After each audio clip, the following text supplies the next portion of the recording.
Debonair Dean Martin died today at his home in Beverly Hills, California. Don Rickles walked toward the microphone, reached the front of the chapel, and stopped. It was Dean Martin's funeral.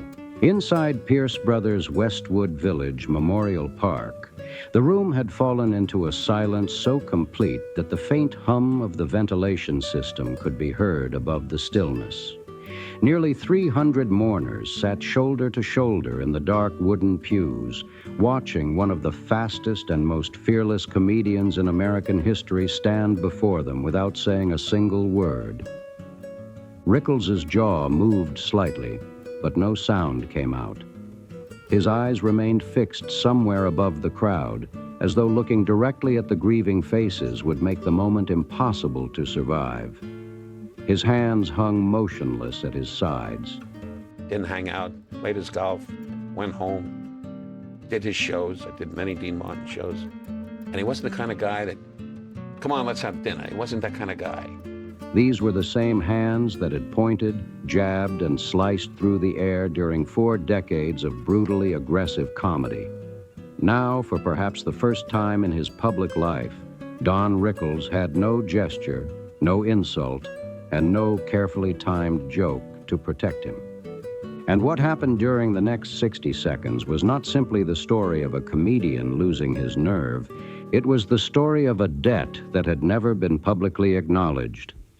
It was the story of a friendship that ran far deeper than anyone watching the Dean Martin show could have understood from the outside. Most of all, it revealed a truth about Dean Martin, about the man hidden beneath the drink in his hand, the effortless cool, and that famously lazy smile that very few people inside the chapel were willing to say aloud. By the time Rickles finally found the strength to speak, several people sitting in those pews would later say that they suddenly understood something about Dean Martin they had somehow overlooked, even after knowing him for decades. The date was December 28, 1995. 3 days earlier, on Christmas morning, Dean Martin had died at his Beverly Hills home. He was 78 years old. The official cause was acute respiratory failure, the final result of years of emphysema and lung cancer. His death did not come beneath the bright lights of a Las Vegas showroom. There was no orchestra playing behind him, no audience laughing, and no applause waiting at the end. Martin's comedy act with Jerry Lewis made him a household name, but it was Martin's post-Lewis career that made him a star. Dean died inside a house that had been growing quieter for years. Frank Sinatra could not bring himself to attend the funeral. Barbara Sinatra came in his place, and those who truly knew Frank understood what her presence meant. The man who had called Dean his brother, not by blood but by choice, was somewhere else in Los Angeles, overwhelmed by a grief the people around him struggled to describe. Jerry Lewis flew in from Denver, stepping away from his stage role in Damn Yankees to stand inside that chapel. Angie Dickinson was there, Shirley MacLaine attended, Bob Newhart arrived with his wife, and Don Rickles came to say goodbye to one of the few men in Hollywood who had known exactly who he was beneath the insults. Look carefully at that gathering because it represented far more than a list of famous mourners. The Rat Pack the world remembered, Frank Sinatra, Dean Martin, Sammy Davis Jr., Peter Lawford, and Joey Bishop, had been disappearing one member at a time. But the people want it that way, so I let him figure. He's a little bit drunk, a little bit high, but we love him, so why fight that? Peter Lawford died in 1984, marking the beginning of the slow collapse of a brotherhood that had once seemed untouchable. Sammy Davis Jr. followed in 1990. Now Dean was gone, leaving behind not only a broken circle of entertainers, but an entire generation struggling to understand how something that had once appeared so permanent could vanish so quickly. Yet Don Rickles was not standing at that microphone to mourn an icon, a television star, or the legendary king of cool. Sammy Davis Jr. had died in 1990. Now Dean was gone. The people sitting in those pews understood they were witnessing the end of something that had been fading for years. Don Rickles sat in the third row, holding the funeral program in both hands. At 69 years old, he had spent nearly 4 decades in show business without ever being at a loss for words. He had insulted presidents, mob bosses, and every member of the Rat Pack on national television. He had appeared on The Tonight Show with Johnny Carson more than 100 times, turning the host's own desk into part of the act. In a Miami Beach nightclub in 1957, he even told Frank Sinatra, "Make yourself at home, Frank. Hit somebody." Sinatra laughed so hard he nearly fell off his stool. Words had always been Rickles' greatest weapon, yet this time he had nothing. Like he don't care. He's at home with his wife going, "Everybody loves somebody." He doesn't know he's here right now. But he's a millionaire. His wife, Barbara, later recalled finding him at the kitchen table 2 nights before the funeral, staring at a legal pad long after midnight. When she asked what he was doing, he quietly replied that he was trying to figure out what to say. She asked what was wrong, and after a long silence, he answered, "Everything I've got is wrong." She understood immediately. For a man who built his career on improvisation, that moment said everything. Rickles had never needed prepared remarks before. If he couldn't find the right words now, this wasn't stage fright, it was grief. To understand why, you have to go back to the beginning of his career. Most people know the famous story. Rickles was struggling in a Miami Beach nightclub when Frank Sinatra walked in. Instead of playing it safe, Rickles joked directly at Sinatra's expense. Sinatra loved it, began bringing celebrities to see him, and suddenly Rickles' career started taking off. But that isn't the whole story. Frank opened the door. Dean Martin kept it open. Beginning in the mid-1960s, Rickles became one of the most frequent guests on the Dean Martin Show, returning again and again over its 9-season run. But Frank loved him tremendously, tremendously. Dean invited him back because he understood exactly why Rickles' comedy worked. Insult comedy only succeeds when the audience trusts the relationship. It requires a host who genuinely enjoys being the target. Dean Martin was that host. Whenever Rickles mocked him on national television, Dean didn't force a laugh. He genuinely broke down laughing, sometimes nearly falling out of his chair. His reaction told viewers that the jokes came from affection, not cruelty. Frank Sinatra understood power. Dean Martin understood comfort. And that comfort gave Don Rickles the freedom to become one of the greatest comedians America had ever seen.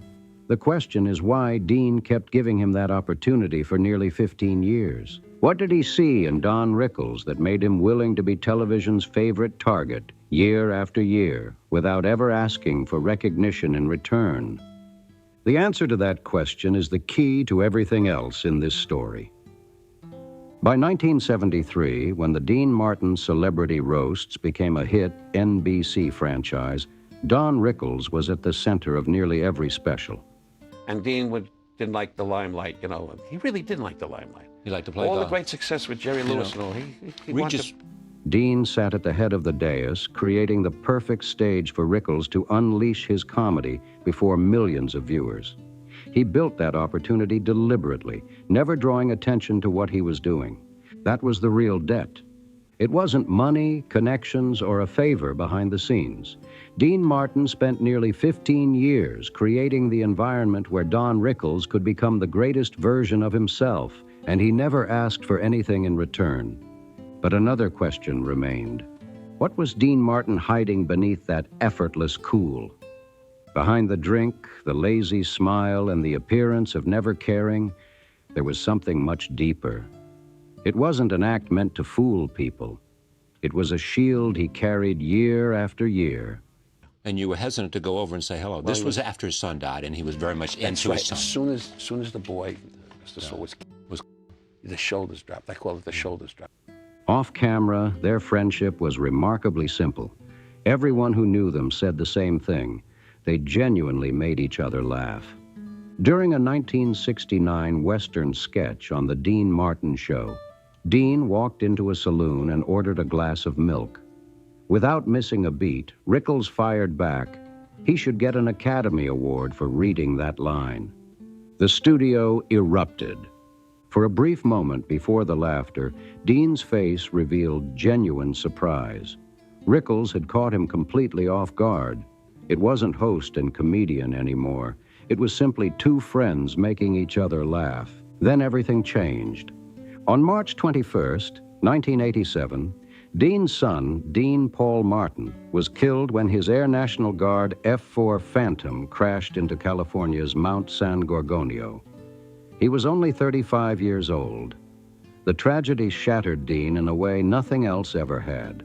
The man who had built an entire career on appearing untouched by life suddenly faced a loss that no performance could hide. Instead of grieving publicly, he disappeared. I'm not lazy. They want to think I'm lazy, but they know I work. He left the Together Again tour with Frank Sinatra and Sammy Davis Jr. after only a few performances and returned home. His days became quiet and predictable. He ordered from the same Italian restaurant, watched Westerns on television, and rarely appeared in public. When he was diagnosed with lung cancer in 1993, he accepted it with the same silent resignation that had settled over him after his son's death. By then, the Rat Pack was fading away. Peter Lawford had died in 1984, and Sammy Davis Jr. followed in 1990. Every loss made Dean retreat even further from the world he had once dominated. Through it all, Don Rickles kept showing up. And yet Don Rickles kept showing up. During the years when many of the old crowd gradually stopped calling, Rickles remained. That brings us back to the question waiting beneath everything else. What did he actually say to Dean during those quiet visits? Not the jokes, not the performance, just the real conversations between two lifelong friends. Over those 8 years, Rickles watched Dean slowly disappear. It wasn't sudden. It happened so gradually that it was almost impossible to notice, like daylight fading from a room until you suddenly realize evening has arrived. The effortless ease that had defined Dean Martin for decades seemed to vanish once the performances ended. I mean, could I be where I am today if I were lazy and if I were a boozer? Without the stage, the audience, and the routine that had shaped his life, what remained was simply a man living quietly in his Beverly Hills home. Most evenings were the same. Pasta from his favorite Italian restaurant, old westerns on television, very few visitors. Then, on Christmas morning in 1995, Dean Martin died. The man who had once packed Las Vegas showrooms and entertained tens of millions of television viewers passed away on the quietest morning of the year, inside a home that had grown smaller and quieter ever since losing his son. The news spread quickly through Hollywood. Frank Sinatra was devastated and unable to attend the funeral. Jerry Lewis immediately left Denver to return to Los Angeles. Barbara Sinatra began making arrangements, while Las Vegas prepared to honor one of its greatest stars. Don Rickles received the call while spending Christmas with his family. Over the next 72 hours, he searched for the right words. He filled pages of a legal pad, crossing out every attempt. He even spoke with Bob Newhart, hoping a trusted friend might offer some clarity. But every version felt wrong. The problem wasn't simply grief. It was that every kind of speech betrayed Dean in a different way. The sharp insult comedy that had made Rickles famous obviously had no place at Dean's funeral. Yet a polished, sentimental tribute felt just as false, because Dean Martin had always disliked people performing their emotions for an audience. He never distrusted genuine feeling. He distrusted theatrical displays of it. And that finally answered the question about those quiet visits in Beverly Hills. Rickles hadn't entertained Dean. He hadn't searched for the perfect joke. When there was no audience, no cameras, and no need to perform, he simply sat beside his friend. He arrived, sat beside Dean, and stayed. There were no performances, no carefully timed jokes, no need to entertain. For a man whose entire career had been built on making people laugh, simply being present was the hardest gift he could give. It was also exactly what Dean Martin needed. Late the night before the funeral, Rickles finally realized what he had to do. He wasn't supposed to deliver the perfect speech. He wasn't supposed to reinvent his comedy. He had to do something far more difficult. He had to stop performing. The next morning, he walked into the chapel with nothing written down. Seated in the third row, he still had no idea what he would say when his name was called. The chapel was filled with soft December light.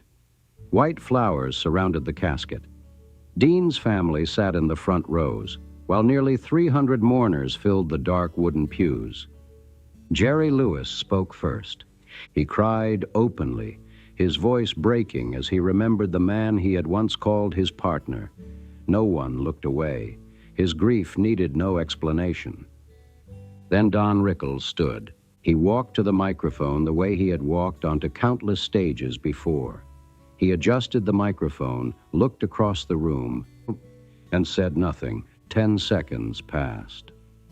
For Don Rickles, 10 silent seconds in front of an audience felt like an eternity. During any normal performance, he would have delivered several jokes by then. But this wasn't a performance. The room waited. Then he finally spoke. His voice was softer than anyone had ever heard. He said Dean Martin had given him everything. Frank Sinatra may have opened the first door, but Dean built the career that followed. Year after year, he welcomed Rickles back, creating the space where his comedy could thrive before millions of viewers.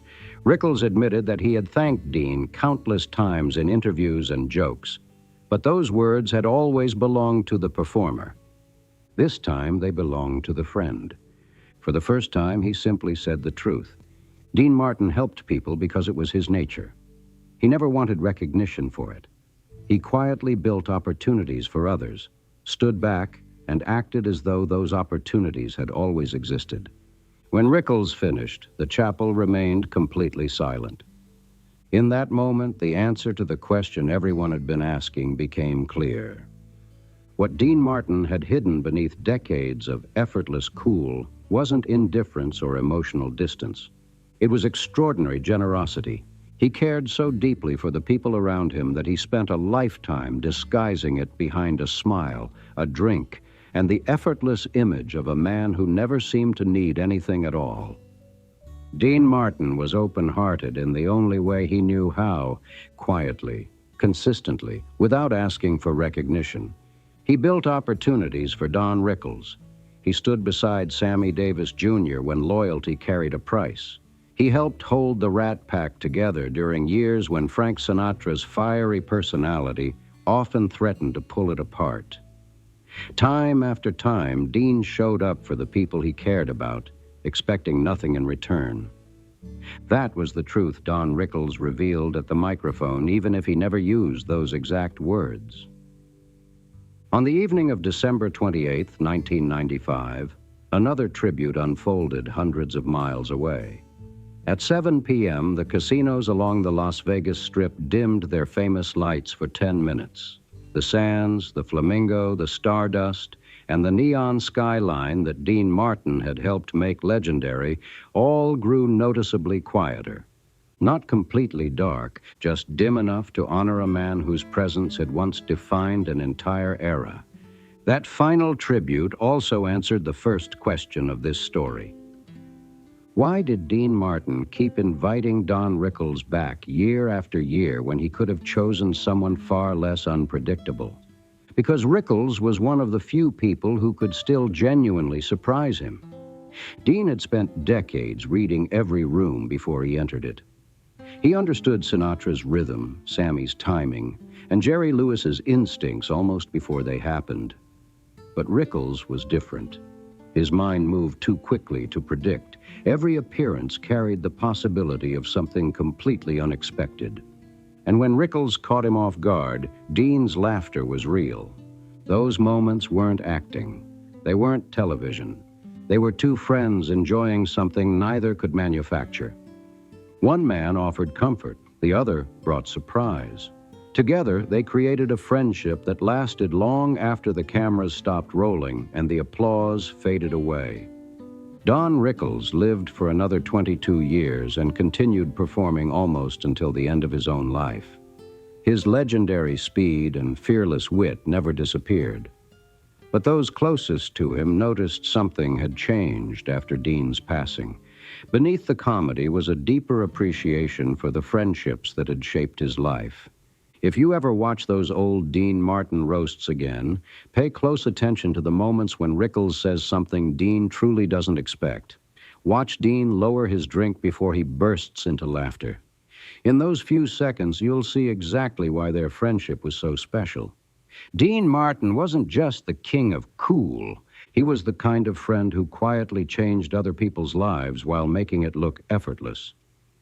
Were you a fan of Dean Martin and Don Rickles? What is your favorite memory of seeing them together on television or on stage?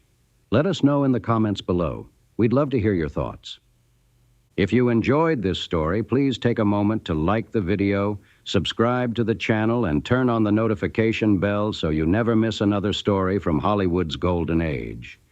Thanks for watching, and we'll see you in the next video.